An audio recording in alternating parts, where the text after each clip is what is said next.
Hello and welcome back to Raising the Paws. So if you are new here, my name is PJ. I am a mother to 6 beautiful babies. There are 4 boys and 2 girls, and so I like to just share encouraging and motivational things for motherhood because I believe that mothers need other mothers lifting them up, because I have found that motherhood is the hardest job, the hardest role I have ever been in. And while that is true, it is still the most rewarding. And I just want to share things with you that maybe I've learned along the way. I think this topic today applies to both marriage and motherhood. What does it mean to truly love? I think a lot of times we are fed fairy tale. It's a fairy tale mentality. Like, we are not called to be in a fairy tale. Real life, real love is loving in the moments when it is hardest. Real love is sacrifice. And when we stop and think about the ultimate sacrifice that was given for us, that is the purest form of love there is. And I feel like we are called in our relationships to sacrifice. You'll find that in marriage, there are a lot of sacrifices. There's a lot of give and takes. Even in the most perfect relationships, you still, while being with someone else, you are still taking on that person's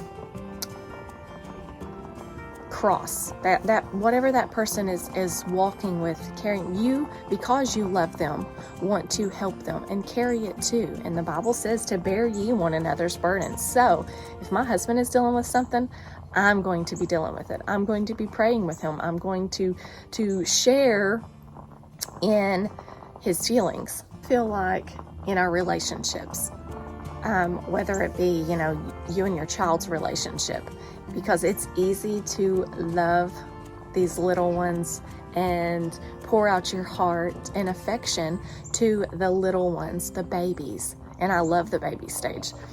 But once they get older, it gets harder to continue that relationship. And so, especially in times when they do things that you dislike, or sometimes they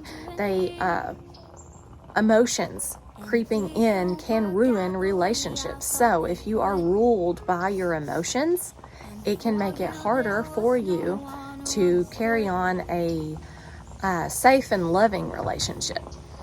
So, like, emotions are a wonderful thing. Emotions are here to guide us. God gave us emotions.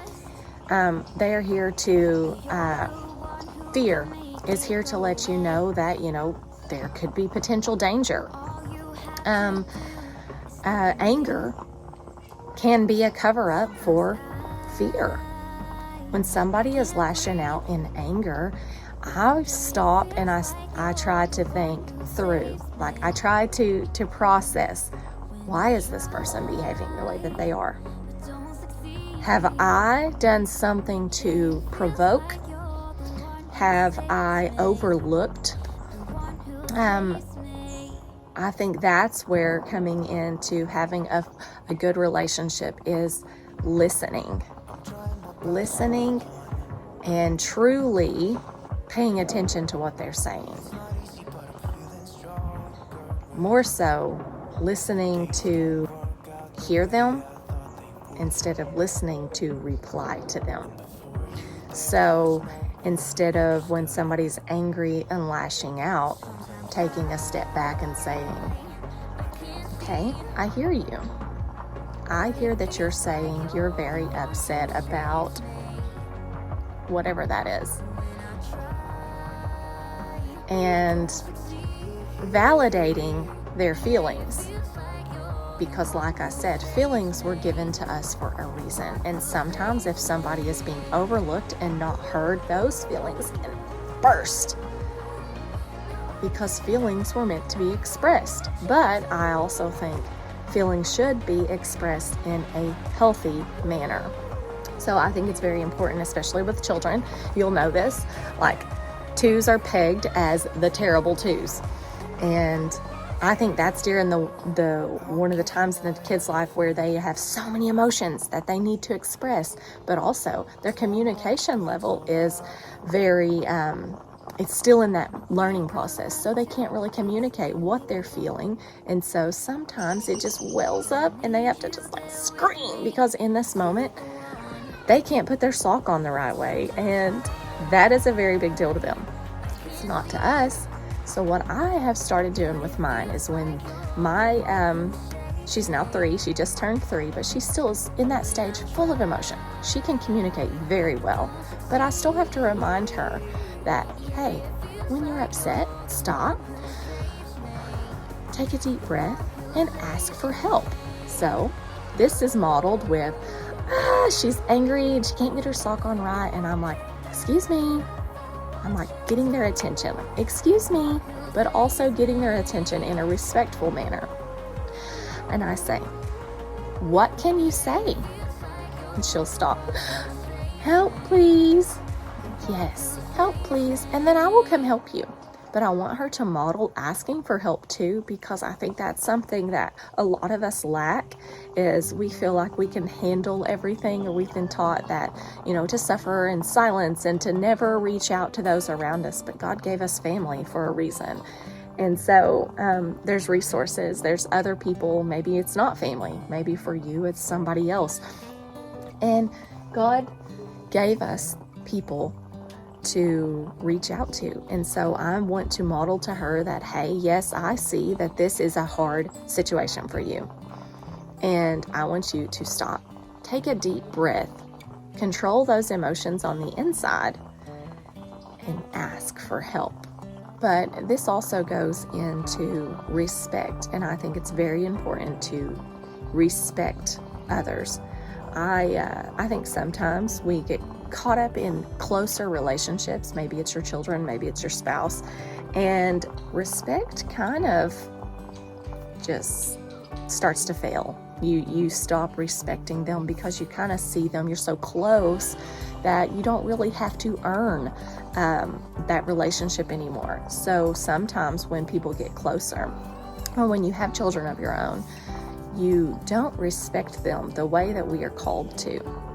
And what I have found is, in all areas of my life, taking a step back and respecting those that I love is very key in having a safe and healthy relationship. I think that it's very important for kids to honor their elders and to respect their authority.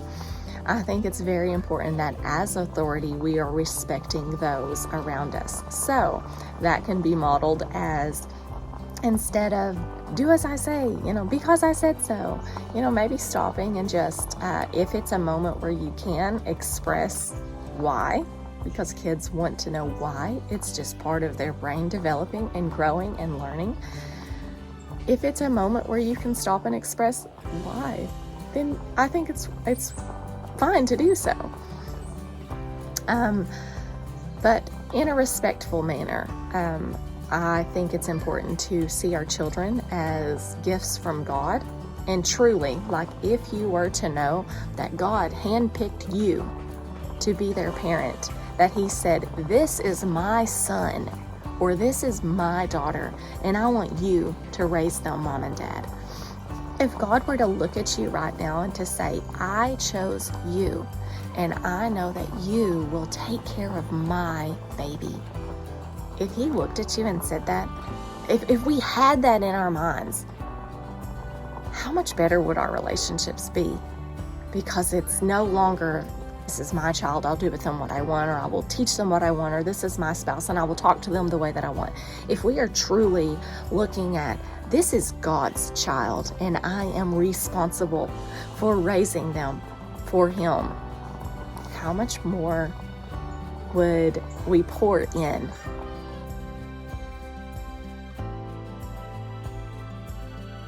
Things get really challenging, and